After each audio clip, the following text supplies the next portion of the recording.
Insights TV ప్రేక్షకులందరికీ నమస్కారం. ప్రపంచవ్యాప్తంగా ఉన్న హిందూ భక్తుల ఆరాధ్య దైవం శ్రీరామచంద్రుడు. పెద్దల మాటకు ఎంత ప్రాధాన్యత ఇవ్వాలో ప్రత్యక్షంగా తెలిపిన కారణజన్ముడు శ్రీరాముడు. ఆయనను ఆదర్శంగా తీసుకొని పాలకులు పరిపాలన చేయాలని మన పెద్దలు చెప్తుంటారు. అలాంటి రామునికి భారతదేశంలో అత్యంత ప్రతిష్టాత్మకమైన రామ మందిర్ నిర్మాణం ప్రతిష్ఠ కార్యక్రమం జనవరి 22న జరుగుతుంది. ఈ కార్యక్రమం నిజంగా ప్రతి హిందువుకు గర్వకారణం. ఆ అయోధ్య రామునికి పంచలోహ పాదుకలు తయారు చేసిన స్వర్ణశిల్పి కళాకుటీర సంస్థ యజమాని అయిన రామలింగాచారి గారు మనతో ఉన్నారు.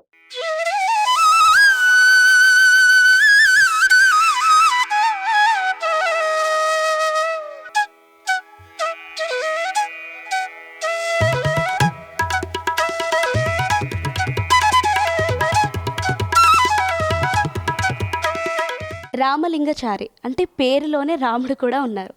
సో దేవాలయ వ్యవస్థలో అత్యంత ప్రాధాన్యత కలిగినది పాదుకలనే చెప్పాలి. సో ఈ పాదుకలను స్వయంగా మీరే తయారు చేశారు కాబట్టి మీ అనుభూతి ఏంటో మాకు తెలియచేయండి. ఇవి పాదుకలు అంటే మామూలుగా హైదరాబాద్ లోకల్లో లేకుంటే ఇంకో దగ్గర లోకల్లో పెట్టేటి కాదు. మన భారతదేశంలోనే శ్రీరామచంద్రుల వారు జన్మించిన స్థలము అయోధ్య నగరంలో పునర్ప్రతిష్టాపన జరిగి ప్రతిష్టాపనకు సిద్ధంగా జనవరి 22 తారీఖు నాడు ప్రతిష్టాపనకు సిద్ధంగా ఉన్న దేవాలయం అయోధ్య నగరంలో నిర్మాణమైన దేవాలయానికి మన దగ్గర తయారైన ఈ పంచలోహ పాదుకలను మాకు అయోధ్య భాగ్యనగర్ సీతారామ ట్రస్ట్ వాళ్ళ ద్వారా ఈ పని చేయడానికి మాకు అవకాశం దొరికింది. ఈ పాదుకలను పూర్తిగా పంచలోహము దానిపైన బంగారం తాపడం చేయడం జరిగింది. ఇది ఎలా స్టార్ట్ చేశారు ఈ పాదుకలను తయారు చేయడం వల్ల? ఇక మాకు ఈ నగాషి పని అంటారు దీన్ని. ఇంట్లో ఎంబోజింగ్ పని ఉంటుంది, మామూలుగా నగాషి పని కూడా ఉంటుంది. ఈ పనిని మేము 86లో అప్పుడు ట్రైనింగ్ అయిన తర్వాత బెంగళూరులో 90లో ట్రైనింగ్ అయిపోయిన తర్వాత 93లో మేము ఓల్డ్ బోయినపల్లి అస్మాపేట్ బస్ స్టాప్లో శ్రీమద్ విరాట్ కళా కుటీర్ అనేది ఒక చిన్న కుటీర పరిశ్రమ ఏర్పాటు చేసుకొని అందులో నేను స్టార్ట్ చేసిన, నా దగ్గరకు నేర్చుకునే వాళ్ళు కానీ కొంతమంది వచ్చిండ్రు. అప్పటి నుంచి మేము షాప్ పెట్టినప్పటి నుంచి కానీ మాకు ఎప్పటికీ పని లేదు అనేది, ఆర్డర్లు తక్కువ ఉన్నాయి అనేది మాట కానీ అటువంటి ఏమి ఇబ్బందులు రాలేదు. ఈ పాదుకలను తయారు చేయడానికి మీకు ఎంతమంది వర్కర్స్ అవసరమైంది?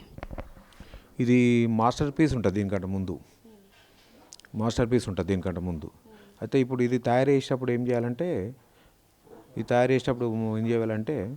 ఇది ఫస్ట్ దీన్ని మనం కొలతలు ఎలా తీసుకోవాలి. ఇది మాస్టర్ పీస్. ఇది ఇంతవరకు వేరే ఛానల్ ఎవరు రాలేదు, మీరే చూస్తున్నారు. ఇది ఫస్ట్ పేపర్ మీద మనము ఈ సైజులు డిసైడ్ చేసుకోవాలి. ఇట్లా వచ్చేసి 12.5 అంగుళాలు, ఇట్లా వచ్చేసి 5.5 అంగుళాలు. ఈ 5.5 అంగుళాలు 12.5 అంగుళాలు వచ్చేసి మనం డిసైడ్ అయిన తర్వాత ఆ పేపర్ మీద ఈ పాదుకల మీద అసలు ముద్రలు ఏమి ఉండాలి, రాములవారి పాదుకలు కనుక రాములవారి తగ్గట్టు ఏ ముద్రలు ఉండాలి అనేది దాని గురించి ఒక డిస్కషన్. శిల్పశాస్త్ర గ్రంథాలు ఉంటాయి మన దగ్గర.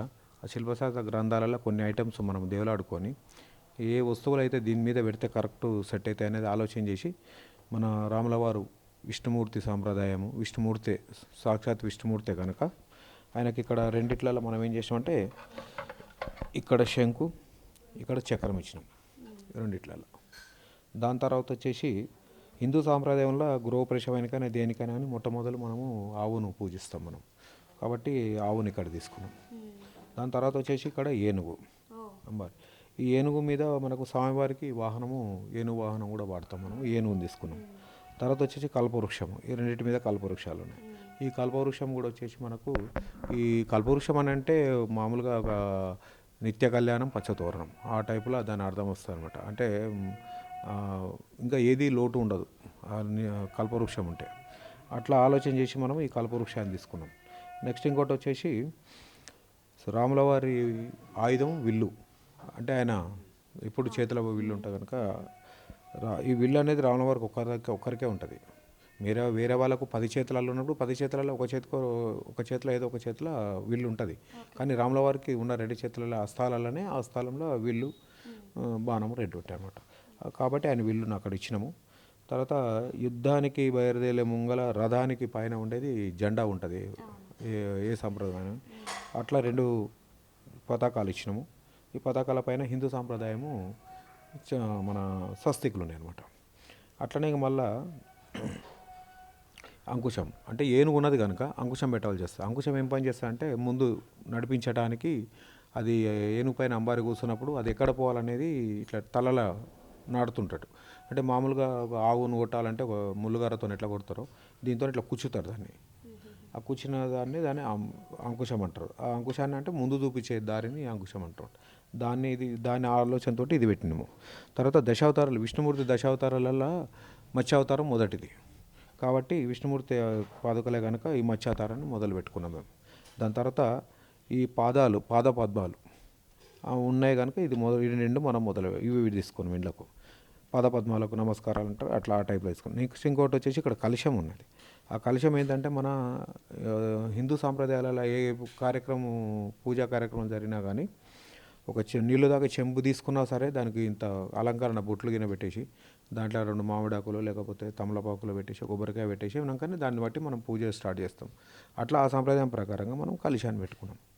ఇవి అన్నీ ఆలోచన చేసి ఈ ఉన్న ప్లేస్లో ఇవన్నీ సెట్ చేసి ఇది మొట్టమొదలు ఇట్లా ఇత్తడి రేకు మీద మేము మన ప్యాటర్న్ అంటే దీన్ని మాస్టర్ పీస్ తయారు చేసుకున్న తర్వాత అది థిక్నెస్ పెరగడానికి ఇట్లా వుడ్ వెనక నుంచి వాడినాము. ఇట్లా వుడ్ వాడిన తర్వాత ఇది మొత్తం టోటల్గా వచ్చేసి మనము కాపర్లో క్యాస్టింగ్ చేసినాం మొత్తం దాన్ని.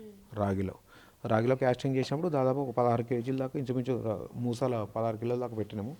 దాని తర్వాత మనకు క్యాస్టింగ్ అయిపోయిన తర్వాత అది 14 కేజీలు ఇంచుమించు వచ్చేసింది.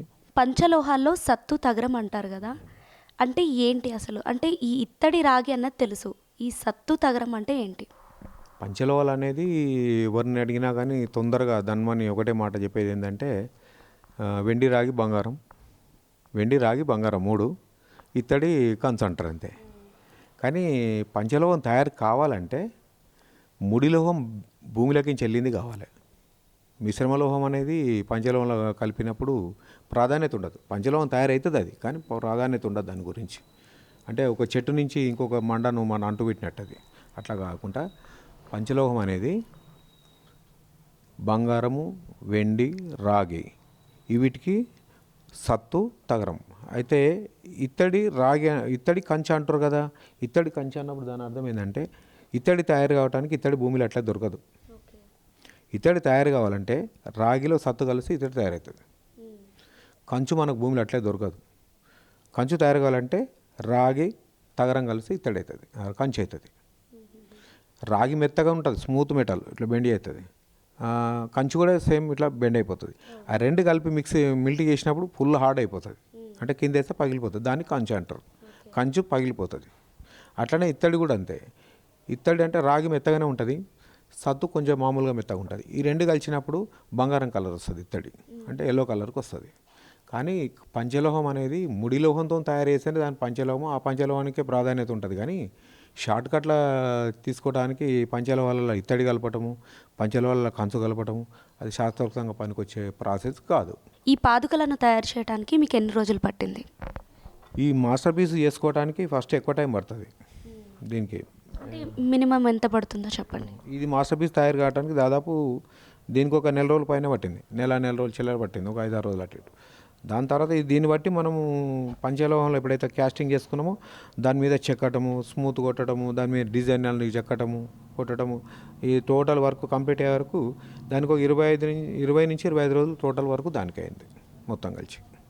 అంటే అది మొత్తం ఎంత ఉంటుంది అంటారు మీరు? ఇది మనకు 12.5 అంగుళాల పొడవు, 5.5 అంగుళాల వెడల్పుతోటి రెండు పీసులు కలిసి 12 కేజీల 600 గ్రాముల వరకు తయారైంది మనకి ఇది. దీన్ని తయారు చేయడానికి మా శ్రీమద్ విరాట్ కుటీర్ కళాకారులు అందరూ రోజుకు ఒక 10 గంటలు 12 గంటలు పెట్టుకుంటున్నా కానీ ఒక 6 మంది మేము మొత్తం 6 మంది కూర్చొని మొత్తం తయారు చేయటం జరుగుతుంది. అది అన్ని రోజులు టైం పట్టింది దానికి. ఇన్నేళ్ళుగా మీకు అనుభవం ఉంది కాబట్టి మీరు ట్రైనింగ్ కానీ అలాంటివి ఏమైనా చెప్తుంటారా? స్టూడెంట్స్ని పెట్టి ట్రైనింగ్ ఇవ్వటం అలాంటివి ఈ శిల్పాల గురించి నేర్చుకునే వాళ్ళు కొంతమంది ఇప్పుడే కాదు, 30 సంవత్సరాల కింద అంటే దాదాపు 93 నుంచి కూడా నా దగ్గర పిల్లలు పని నేర్చుకున్న వాళ్ళు ఉన్నారు. స్టార్టింగ్ నుంచి కూడా ఉన్నారు. ఎందుకంటే చేతి కింద ఓవర్ లేనిది, చేతి దగ్గర అసిస్టెంట్గా ఓవర్ లేనిది, హెల్పర్గా ఓవర్ లేనిది ఈ పని చేయలేము మనం. ఇక వాళ్ళకు స్టైఫండ్ ఇచ్చుకుంటా కూడా మేము పని వాళ్ళని దగ్గర పెట్టుకొని పని నేర్పించినాం. దాదాపు ఇప్పుడు ఈ 30 సంవత్సరాల షాప్ మాది సీనియారిటీ. నేను చేయబట్టి 38 సంవత్సరాలు. ఈ షాప్లో 30 సంవత్సరాల నుంచి దాదాపు ఒక 40 మెంబర్ వరకు నా దగ్గర పని నేర్చుకొని పోయినరు. అందులో కొంతమంది ఒక 5-6 మంది సిటీలోనే ఉన్నారు. ఒక 5-6 మంది సిటీలో ఉన్నారు. ఇంకో కొంతమంది బయట ఉన్నారు. కొంతమంది నేర్చుకున్నాక కూడా ఆ పని చేయకుండా మళ్ళీ వేరే పని చేసుకొని బతుకుతున్నారు వాళ్ళు. చూశారు కదండి, రామలింగాచారి గారు రాముడి పాదాలను ఎలా తయారు చేశారో క్లుప్తంగా వివరించడం జరిగింది. మరి చూస్తూనే ఉండండి 4 Sides టీవీ మరిన్ని అప్డేట్స్ కోసం.